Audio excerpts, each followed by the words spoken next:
Welcome back, everybody. Sorry about that. We lost the internet somehow.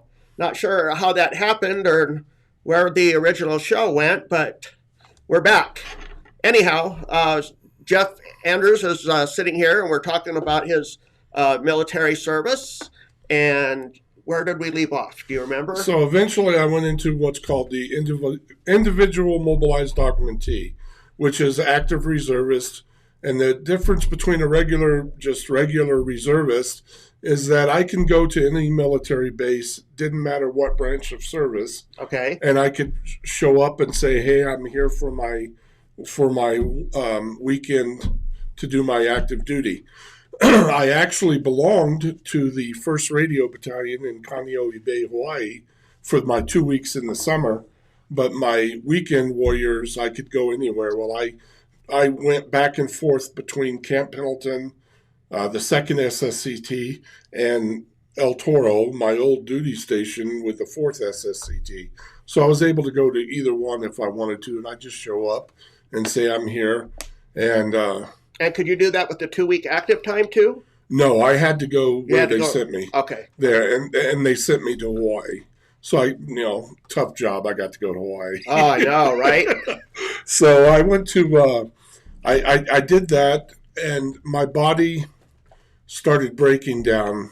By then, my back had started going out. My knees were shot.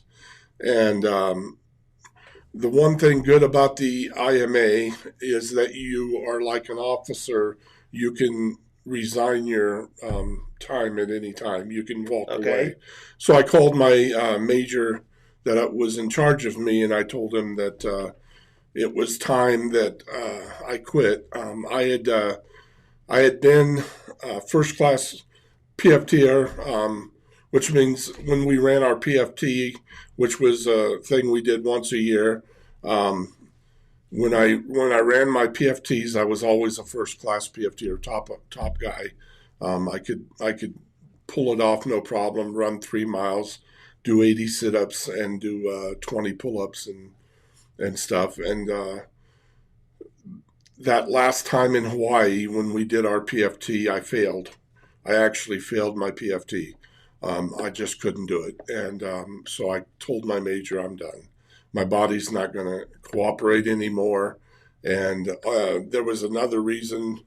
The Congress had just passed a bill that if you retired from the reserves, you would not see a paycheck from the reserves until you were 63 years old.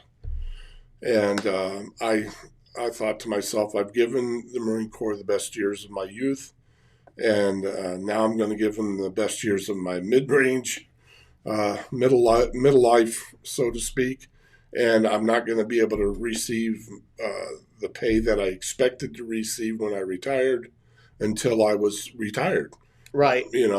And my father passed away at 63.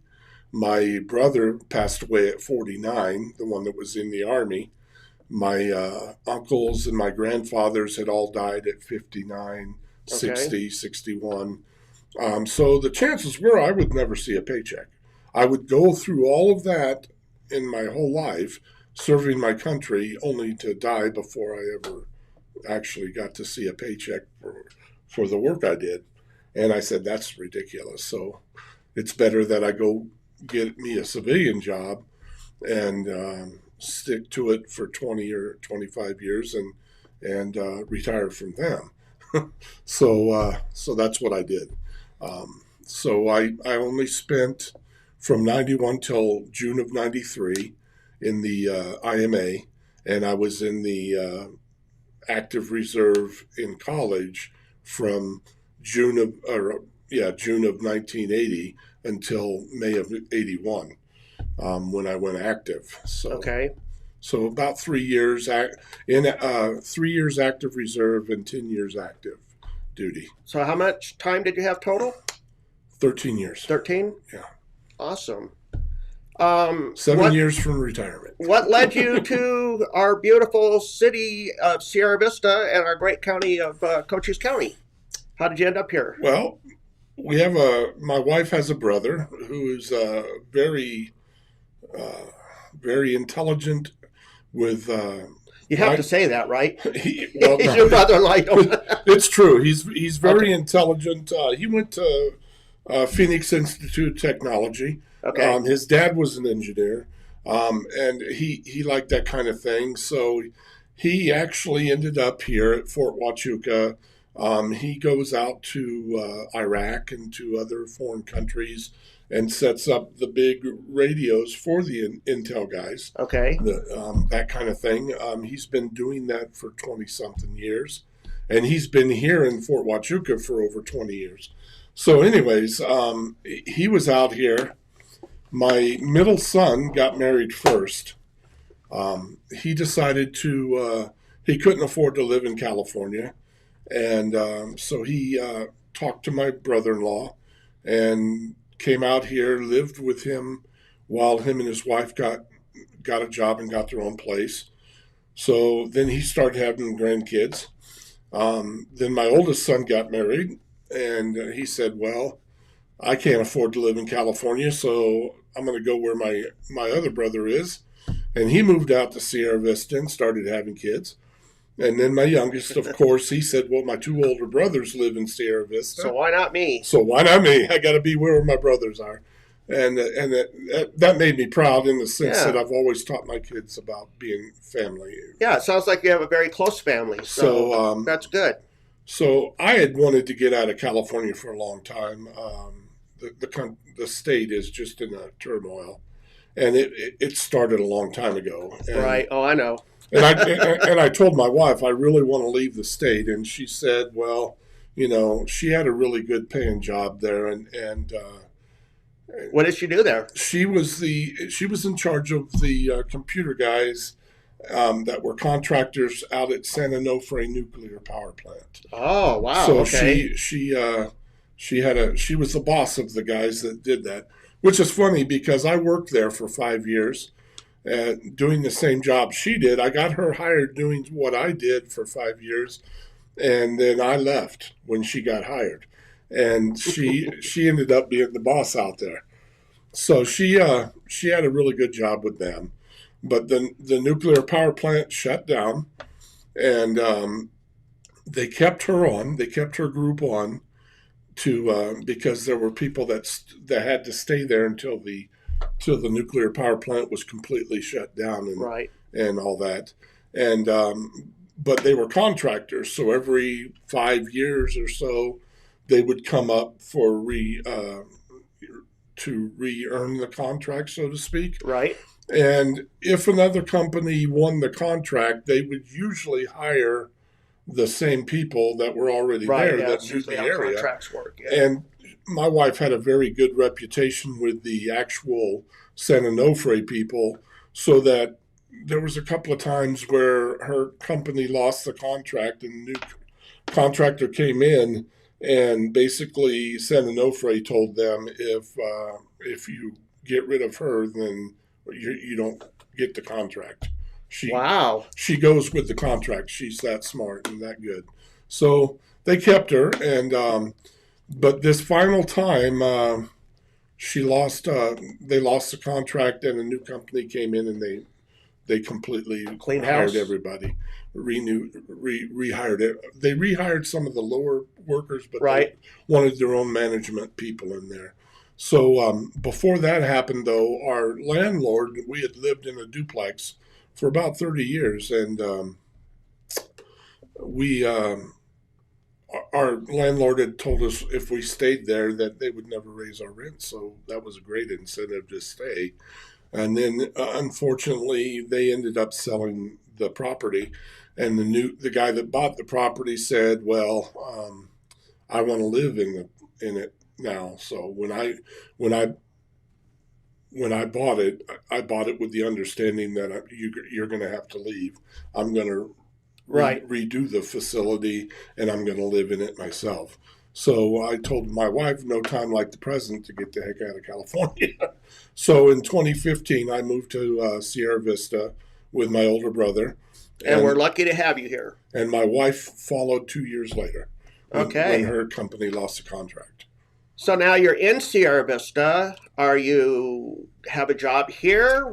I mean, what are you doing in 2015 up until the time you walked over to Warrior Healing Center? I'm 100% disabled Okay. with Social Security.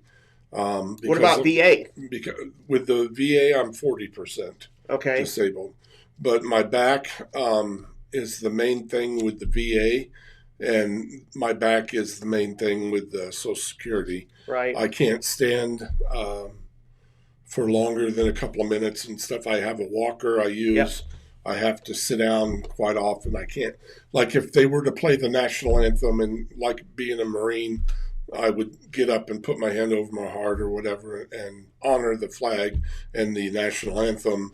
I can't stand that long to do that. Right. So I have to sit with my hand over my heart to honor the flag and such. Once in a while, I'll stand up as long as I can because that's me and the love of my country. But basically, for this, since 2015, I've lived here on Social Security and VA income. Um, I felt like I wasn't doing anything. I wasn't being a part of the community or a part of life, so to speak. I was bored out of my mind being. You were missing the camaraderie. Yeah, and I was bored being at home all the time, not doing anything. My daughter-in-law saw an ad in the Currents magazine. Current. Oh, that's what the SSVEC, I that believe. little paper that they, yeah. Okay. Yeah, she saw an ad for this place. Okay.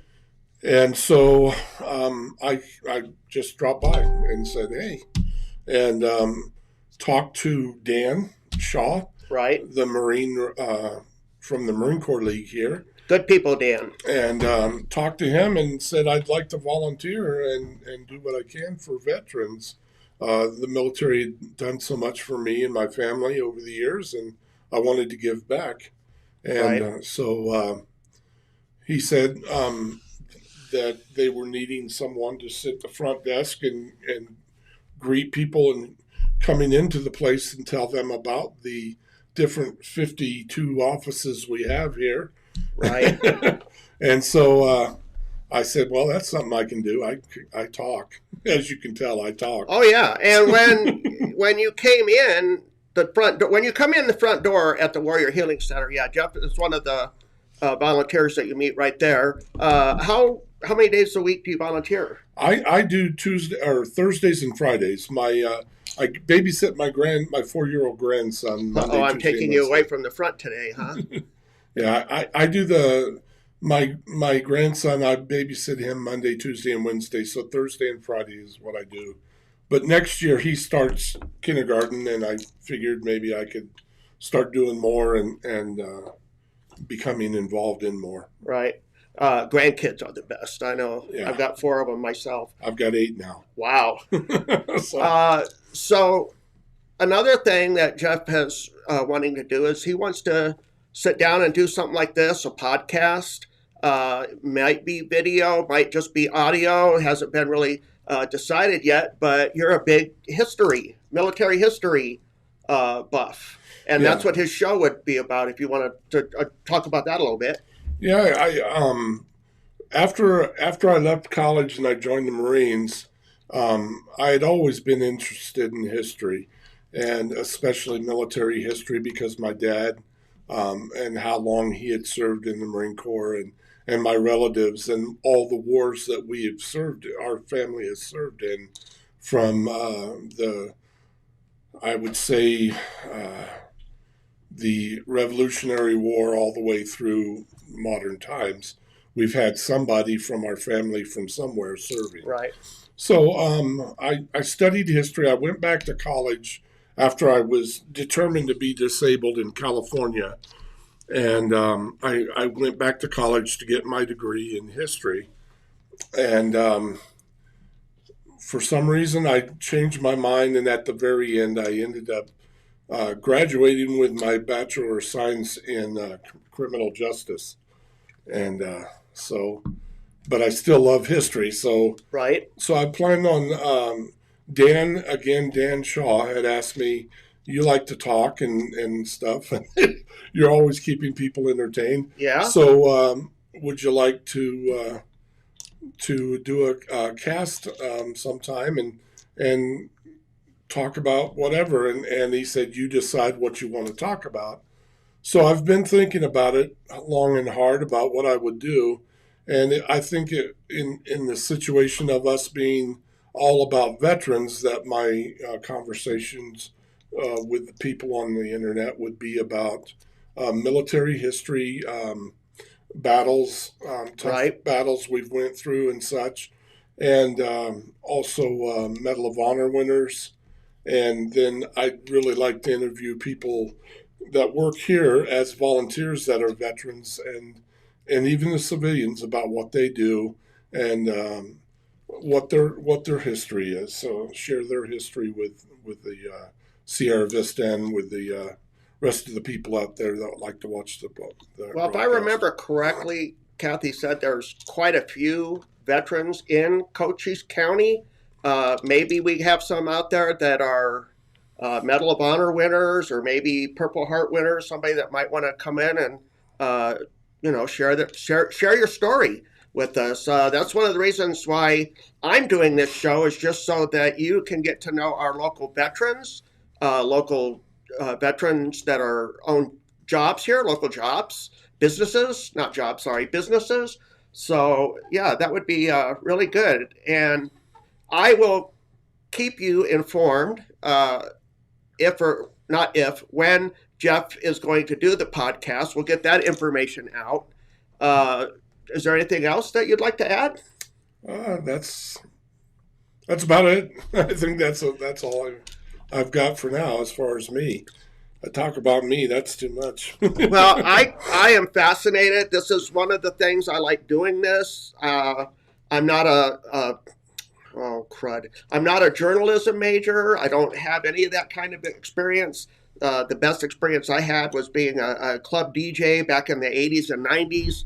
So when Kathy said, well, do you want to go on camera, and what kind of show do you want to do? And I said, well, I'm interested in helping veterans. I'm going to interview veterans.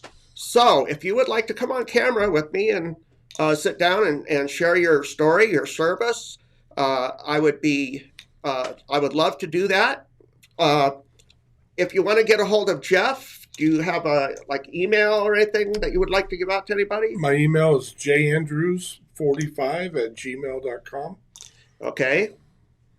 And also, let's see, not only email, but they can also contact you here at the Warrior Healing Center on Thursdays and Fridays. Just walk in the door and Jeff will be the one that's greeting you right there as you walk in.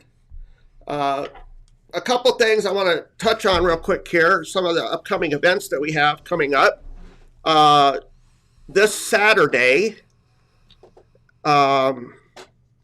at 1500 hours, they're having the Victory Healing Garden paint party, which they're going to be out back with the garden where they have the cinder blocks back there. They're going to be painting it I call it kind of like a primer paint.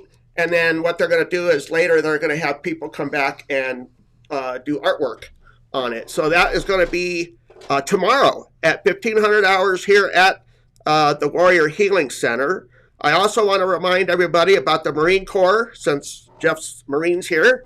Marine Corps League Breakfast is on Mondays at the Landmark Cafe from 0900 to 1000 hours. And for more information, you can call 520-456-5720. And